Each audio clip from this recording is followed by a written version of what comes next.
Adapted from archaic translation by H. T. Francis and R. A. Neil. Jataka number 392. Bhisapuppha-Jātaka. You were never, etc. The master told this tale while living in Jetavana monastery, concerning a certain brother. The story is that the brother had left Jetavana monastery and lived in the Kosala kingdom near a certain wood. One day he went down into a lotus pool, and seeing a lotus in flower he stood towards wind and smelled it. Then the goddess who lived in that part of the forest frightened him, saying, "Sir, you are a thief of odors, this is a kind of theft." He went back in a fright to Jetavana monastery, and saluted the master and sat down. "Where have you been staying, brother?" "In such and such a wood, and the goddess frightened me in such and such a way." The master said, "You are not the first who have been frightened by a goddess when smelling a flower. Sages of old have been frightened in like manner," and at the brother's request he told an old tale. Once upon a time when Brahmadatta was reigning in Benares, the Bodhisattva was born in a Brahmin family of a village in Kasi. When he grew up he learned the arts at Taxila, and afterwards became an ascetic and lived near a lotus pool. One day he went down into the pool and stood smelling a lotus in full flower. A goddess who was in a hollow in a trunk of a tree alarming him spoke the first stanza. You were never given that flower you smell, though it's only a single bloom. It is a species of larceny, reverend sir, you are stealing its perfume. Then the Bodhisattva spoke the second stanza. I neither take nor break the flower. From afar I smell the bloom. I cannot tell on what evidence you say I steal perfume. At the same moment a man was digging in the pool for lotus fibers and breaking the lotus plants. The Bodhisattva seeing him said, "You call a man thief if he smells the flower from afar. Why do you not speak to that other man?" So in talk with her he spoke the third stanza. A man who digs the lotus roots and breaks the stalks I see. Why don't you call the conduct of that man disorderly? The goddess, explaining why she did not speak to him, spoke the fourth and fifth stanzas. Disgusting like a nurse's dress are men disorderly. I have no speech with men like him, but I oblige to speak to you. When a man is free from evil stains and seeks for purity, a sin like a hair tip shows on him like a dark cloud in the sky. So alarmed by her the Bodhisattva in emotion spoke the sixth stanza. Surely, fairy, you know me well, to pity me you oblige. If you see me do the like offense, I request, speak to me again. Then the goddess spoke to him the seventh stanza. I am not here to serve you, no hired person folk are we. Find, brother, for yourself the path to reach felicity. So advising him she entered her own dwelling. The Bodhisattva entered on high meditation and was born in the Brahmaloka world. The lesson ended, the master explained the truths, and identified the birth. At the end of the truths, the brother was established in the fruit of the first path. At that time the goddess was Upalavana, the ascetic myself. Source. Adapted from archaic translation by H. T. Francis and R. A. Neil. Jataka number 393. Vighāsa-Jātaka. Happy life is theirs, etc.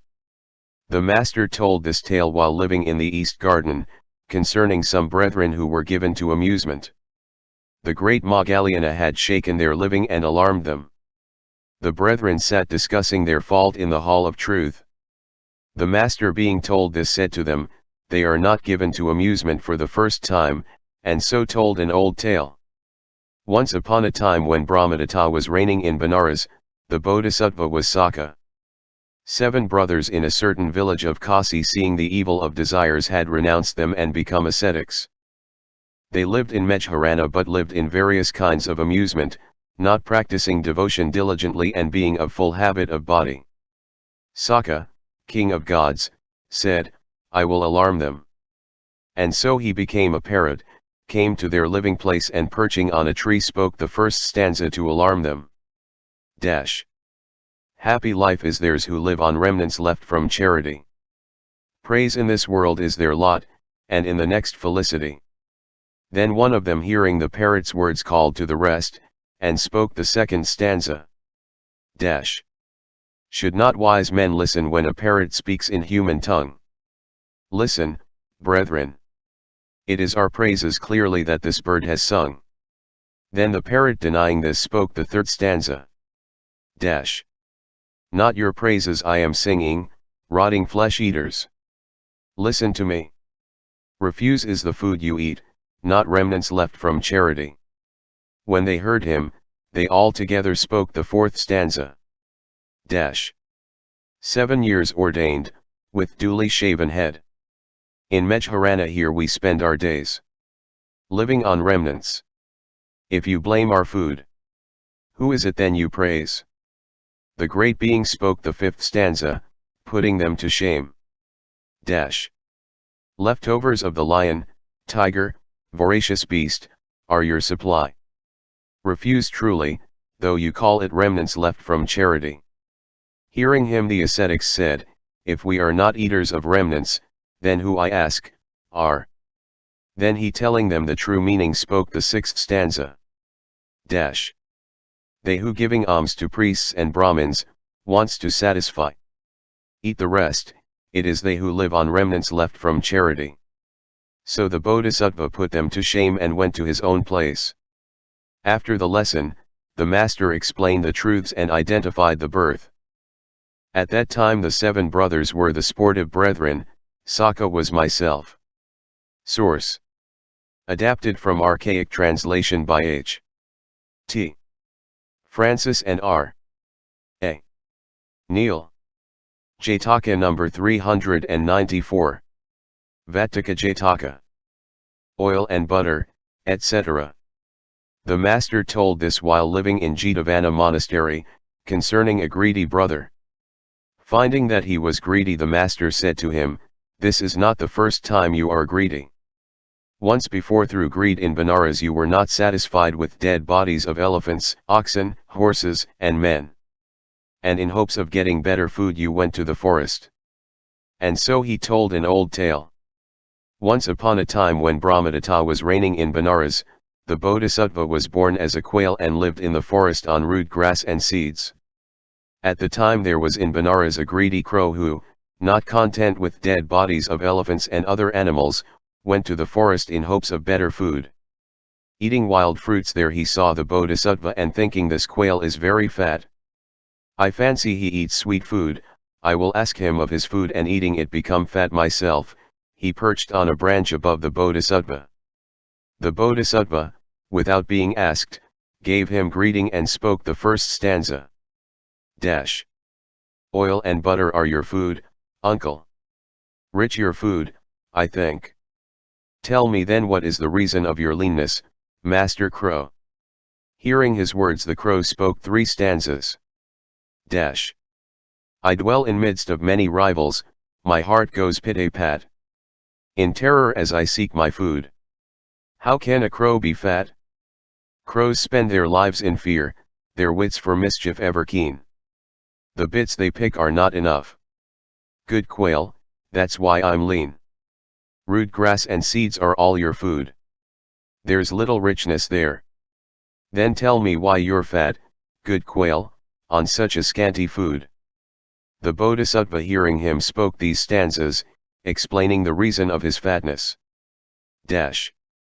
I have content and easy mind, short distances to go. I live on anything I get, and so I'm fat, good crow. Content of mind, and happiness with little care of heart. A standard easily attained. That life's the better part. After the lesson, the master explained the truths, and identified the birth. At the end of the truths the brother was established in the fruition of the first path. At that time the crow was the greedy brother, the quail was myself. Source. Adapted from archaic translation by H. T. Francis and R. A. Neil. Jataka number 395. Khuddaka Jataka. Our old friend, etc. The master told this tale while living in Jetavana monastery, concerning a greedy brother. The occasion is as above. Once upon a time when Brahmadatta was reigning in Benares, the Bodhisattva was a pigeon and lived in a nest basket in the kitchen of a Benares merchant. A crow became intimate with him and lived there also. Here the story is to be expanded. The cook pulled out the crow's feathers and sprinkled him with flour, then piercing a cowrie he hung it on the crow's neck and threw him into a basket. The Bodhisattva came from the wood, and seeing him made a jest and spoke the first stanza. Our old friend. Look at him. A jewel bright he wears. His beard in gallant trim. How bright-colored our friend appears. The crow hearing him spoke the second stanza. My nails and hair had grown so fast.